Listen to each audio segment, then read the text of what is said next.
Hi, good afternoon. My name is Ivory Puckett. I'm originally from New Orleans, Louisiana, and my parents moved out here to Southern California in 1958.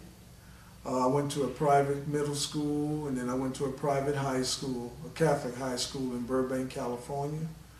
I was the only black in the student body for the first 2 years, and then my senior year, a few other blacks became students there at the school. My old high school is named Bellum Jefferson High School in Burbank. I finished high school in '64, and from there I went to Los Angeles City College where I played basketball. At that time I thought I was a pretty good ball player, but I was average later on. And I dropped out of school for one semester and I got drafted into the Marine Corps. And there I ended up in Vietnam, which, I looked at life totally different being a combat veteran. So I survived the Nam, and I returned home from Vietnam in '67, the latter part of '67, should I say. And from there, I got out the Marine Corps in June of '68, and I started working at ExxonMobil Oil Corporation, which is the biggest corporation in the world. And I spent 39 years of my life at ExxonMobil. And I had a good experience. I enjoyed working for the company. And at that time, there was plenty of jobs available, but I can understand the economy now, the way the situation is. It's not like it was when I was coming up, which tells us all today that education is really important, because there's an old saying, a quotation I got from Coach John Wooden: failing to prepare is preparing to fail. So whatever you want to major in life, think about the good parts of life, and most of all, you want an education. And in your education, try to take up a trade. You want to be diverse in your trade. Be an electrician, a doctor, a lawyer, or whatever. But don't limit yourself. Try to get the best you can out of your education. And and there's never too much of an education. Okay? Okay, the second thing I like to talk about is basically the understanding of life, because me being a Vietnam veteran, I look at life totally different than most people do.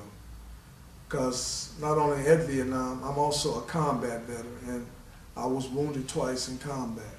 So I guess, some people can't relate to what I'm saying. But what I'm getting to is that life is something you should enjoy and take care of itself, take care of your life. You want the best out of life. But I love working for ExxonMobil, and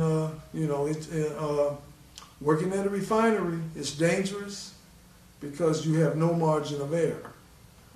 And I spent 39 years of the prime of my life there, so presently I'm retired.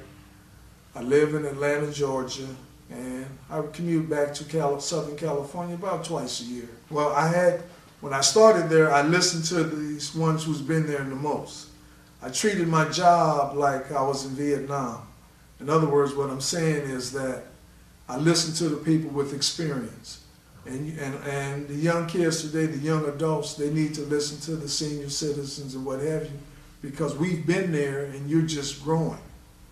So as for my experience at ExxonMobil, I learned a lot from the ones who left there before they retired. And then I passed that knowledge on to the guys coming up behind me and let them know that you can't make no mistakes, because you can get yourself killed or your fellow employees killed. So therefore, in today's generation, we need to listen more and respect more towards the senior people who've been to the mountaintop, or like Dr. King said, he's been to the mountaintop, so he knows what it takes to get there. Oh, I would summarize my life as, I got the best out of it. I listened, and I tried to pass that knowledge on to my 3 kids and to my 2 granddaughters and what have you. But overall, I just took life as it comes. And you can't you got to take the bitter with the sweet. And I know a lot of you, you expect the best things, you know, when you get your education or what have you. And life is not going to be all peaches and cream.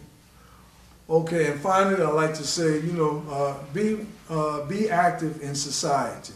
Participate on what's going on in society, and you know, be willing to take constructive criticism. And if you want to criticize someone, that's okay, but also be willing to accept criticism towards you. And one other thing, like Coach John Wooden used to say at UCLA, which I said earlier, failing to prepare is preparing to fail. And that's about it.